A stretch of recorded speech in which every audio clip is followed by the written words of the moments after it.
Hello, Reds. Welcome back to another episode of Liverpool Latest. My name is Matt, and as always, if you enjoyed the video, please leave a like, comment your thoughts down below, and most importantly, if you're new here, feel free to subscribe to never miss an upload. There are times when I make these videos and it's either a slow news day or Liverpool just lost a match and I hate myself and I hate making the videos, not because I hate my job, but because I hate the team. I love my job. I love the opportunity that Fan Arch has given me. Truly. Today is one of those days where I love my job because it's just so much to talk about that I'm just like, oh, I can't wait to get into this. So let's get right into it, shall we? Arne had a press conference ahead of the Man City match, and I am one to oftentimes have foot and mouth syndrome, or sometimes saying the quiet part out loud. I think in this case, Arne did that exact thing. Said the quiet part out loud by essentially almost to what many feel like he's saying that the style of football that we play matters more in the long term than any sort of championship or trophy or silverware. It's what it's the style and how we play the game that's going to be memorable for fans years down the line. Now, many people are taking this as trophies don't matter. Do I necessarily agree with that? No. For once, I somewhat agree with Slot here. Because there's a reason why we idolize Jurgen Klopp and his era. There's a reason why we constantly reflect upon it as far as recent memory goes, the trio of Sadio Mane, Bobby Firmino, and Mohamed Salah. Because it was just absolute mayhem at the front when it came to scoring goals. So in a way, I sort of agree with what he's trying to say. I can't speak for other eras. I can only speak for the Klopp era. But here is where I have to laugh at this and be like, Arne Slot, you are a fucking dumbass. You could not have said this at an absolute worst time. One, before a Man City match, which is probably one of the biggest matches, if not the biggest match of the season, always. We've already been humiliated by them once this season. All right? So, when you're trying to say that building a way of playing, making it recognizable, repeatable, and letting legacy and trophies follow, when you're saying stuff like that, you have to have results. And I'm not saying results come right away, but when you win the title for the Premier League in 1 year and are now sitting in 6th place outside of Europa League competition and Champions League competition, nowhere near the top spot with 14 points away, and spent almost $500 million, you look like a fucking moron. Okay? Not to mention the constant set-piece disasters, struggles with low blocks and counters, and, again, I will mention, not being qualified for the Champions League as of right now as it stands. So, while you may not agree with this take with Slot, I certainly don't to much extent. I don't think it's nearly like it's saying, let's trust the vibes and not the results. I don't think he's saying that at all, but I certainly think the timing of which he is saying it is complete and utter horrible. It's horrible timing. This is like the worst possible timing you could have said something like this, because let's be honest. If this is the style of football that Liverpool want to be recognized for under Arne Slot, this has got to be maybe the most boring era of football I have ever seen. I have seen the team go from absolute masterclass in offensive prowess to barely able to score a goal and struggle against awful teams in the table. Not to mention, again, constant set piece issues. So, I can't. I want to know what goes through his head sometimes. Like, why would you say this out loud? Like, why?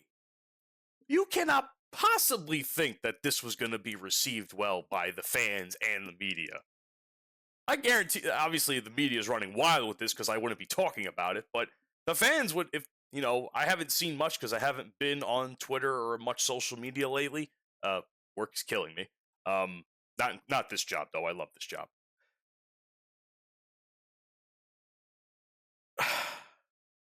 I haven't seen the reaction.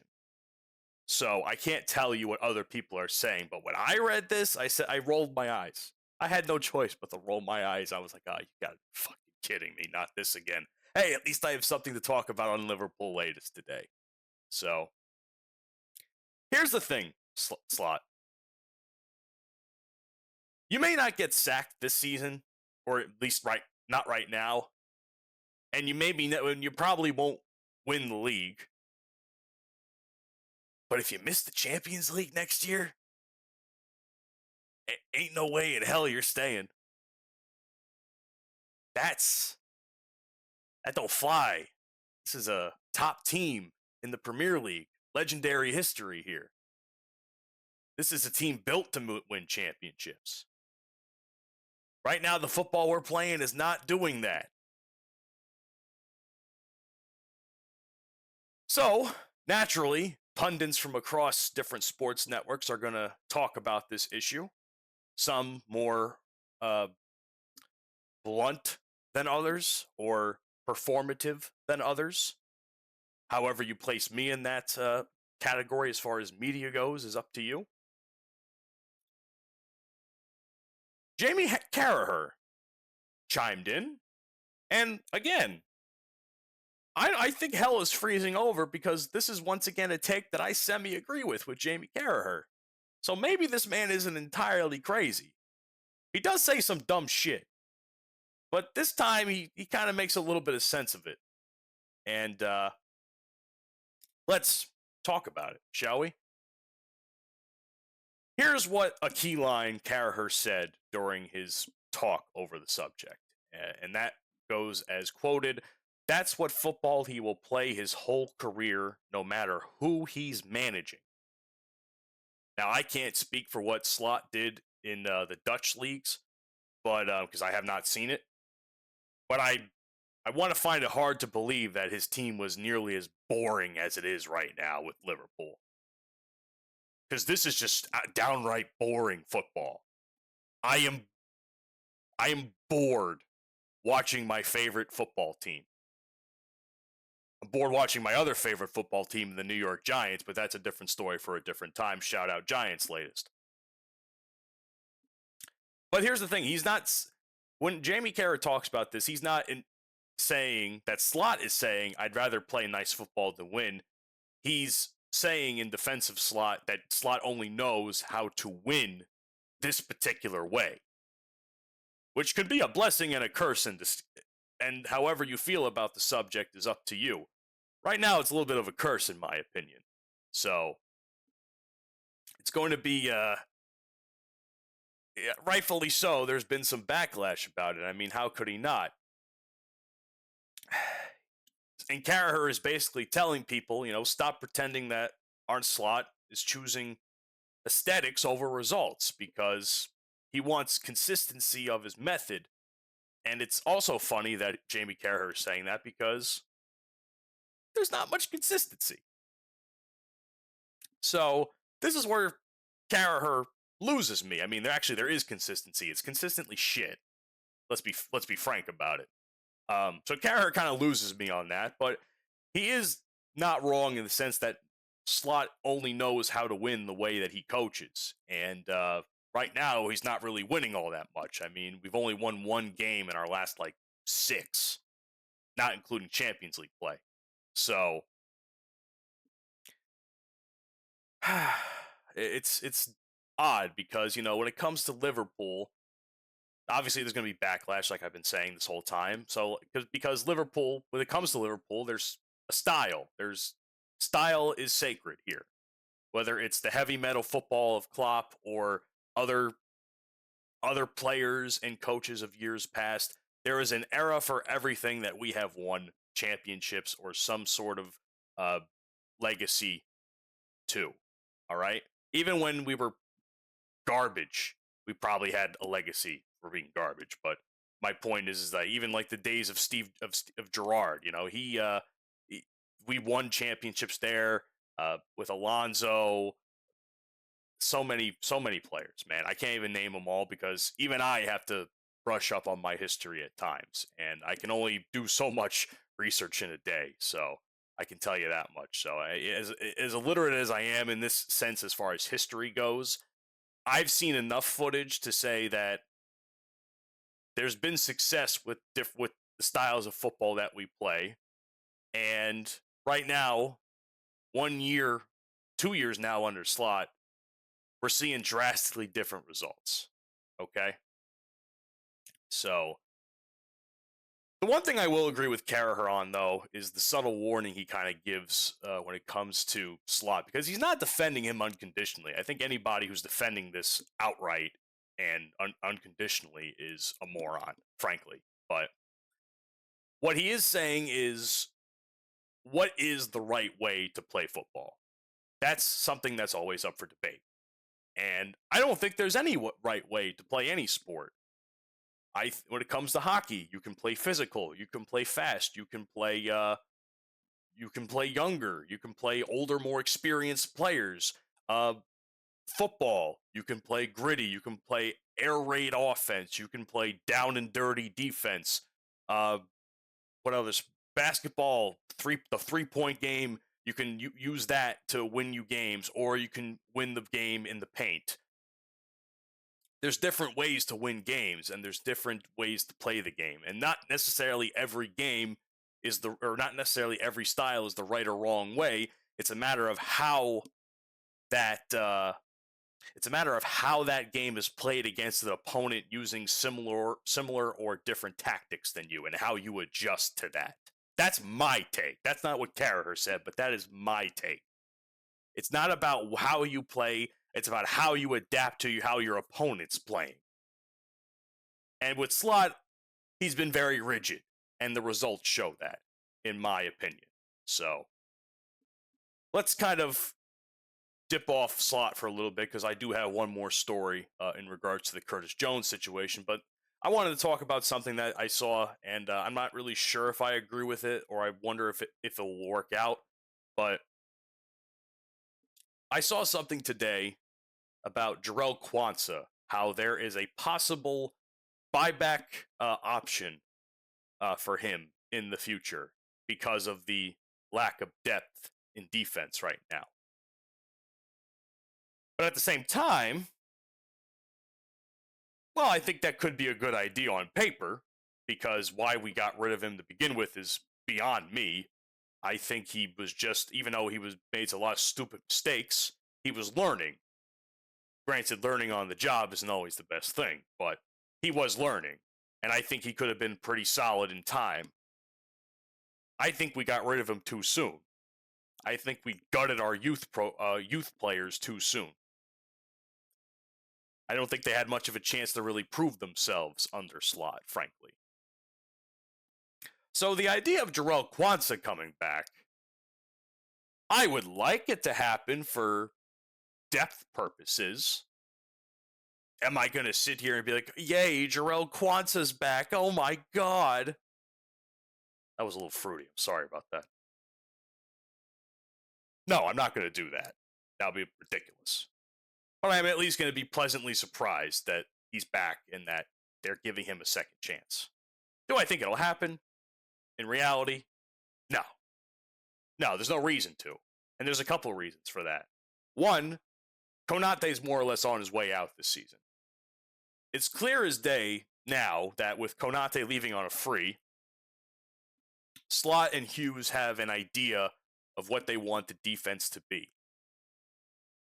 And the $60 million committed signing to Jeremy Jacquet is telling of that, because the way he plays is clearly something that Liverpool wants to use in the future. Now, that's a little bit telling considering we don't know if Slot's going to be the manager next season, but we'll see where that goes. But right now, that's the plan. So as of right now, they're focusing on forward planning and the future and not necessarily worrying about the past, which is sometimes a good thing, but can also bite you. But oftentimes can also bite you in the ass too. And the past can come back to haunt you. And I think this is something that, to some degree, that the past has come back and haunted us a little bit, because look at the depth we have at center back. It's been little to nothing there because Leone's hurt. Konate and Van Dijk have been underperforming. Joe Gomez, who can also play the position, has gotten hurt. We've been in an absolute shit show in that position. So this story simply exists for the fact that Konate's leaving, and I think nothing further. That's really it. And I think the fact that they're using Jarell Quansah as a name because he was probably the most prominent younger player on the team to play in that position.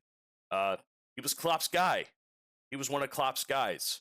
So clearly, Liverpool media are going to glaze Klopp however which way they want to do it. So I think this is just one of those ways. Do I think there's any solid any weight to this? No, I don't think there's any weight to this at all. I hope Jarell Quansah finds success wherever he goes. I don't know where he is right now. I forget, but I hope he finds success. But I don't think he's coming back. So I think we should put that to bed. I think anyone that has been shipped out under Slot, as whether it's a loan or an actual permanent transfer, I wouldn't have any hope of them coming back unless it's like a serious issue like Harvey Elliott or something where we don't even know what the fuck's going on with him. So that's the only way I see that happening. Speaking of Slot, as if this whole video hasn't been about him. In that same presser, it seems he talked a little bit about, or at least in some recent interviews, he has talked about the whole situation with Curtis Jones and Inter Milan and how that transfer could have potentially happened.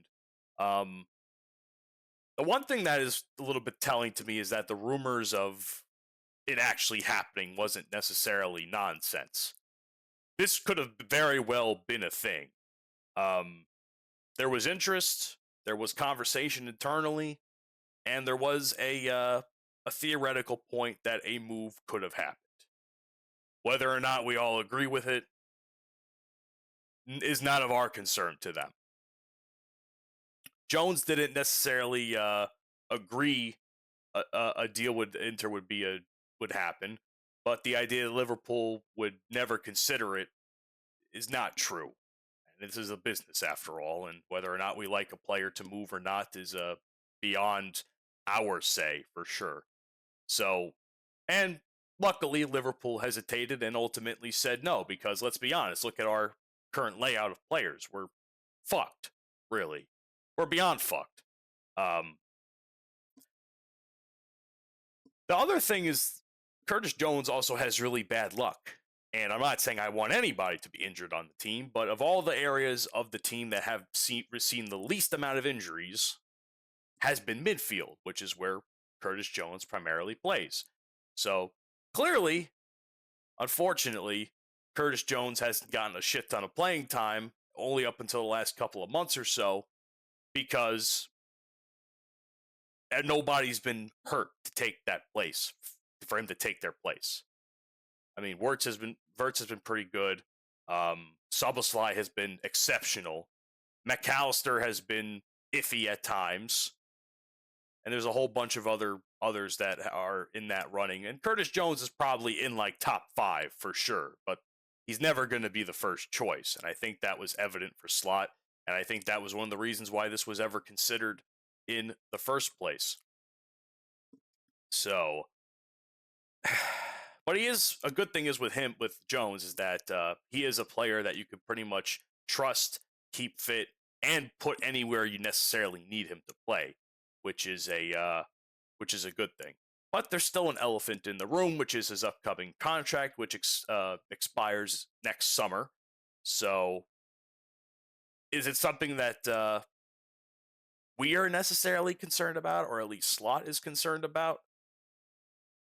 I don't think so. I'm not sure if it's something he's necessarily concerned about right now. So, it could be considered a pressure clock for the team, but they're certainly aware that he has 18 months left on his contract. Jones is aware, Slot is aware, and it seems like if they were trying to make a deal now, there is no telling that there could also be a deal attempted in the summer or in the next transfer window in January. So, I would hate to see the only local player left go, because then it's just becoming a team of Dutch and French players. Let's be fair here. But yeah, I mean, sentimentally, I don't want to see Jones go for that reason. And again, he has been proving himself quite a bit. Jones is not nearly my favorite player on the team by a long shot, but when he's good, he's good. And lately, he has been very good. And I have to give him his flowers where they are given. But the fact of the matter of the situation is that he is not untouchable. And I think this talk with Inter this past month was very evident of that. That is all for Liverpool Latest today. That was a lot to talk about. So give me your thoughts down below and leave a like on the video if you enjoyed. And as always, subscribe to the channel for always daily Liverpool news, rumors, opinions, conversation, and much more. Because if you join the Liverpool Latest family, know that you never walk alone.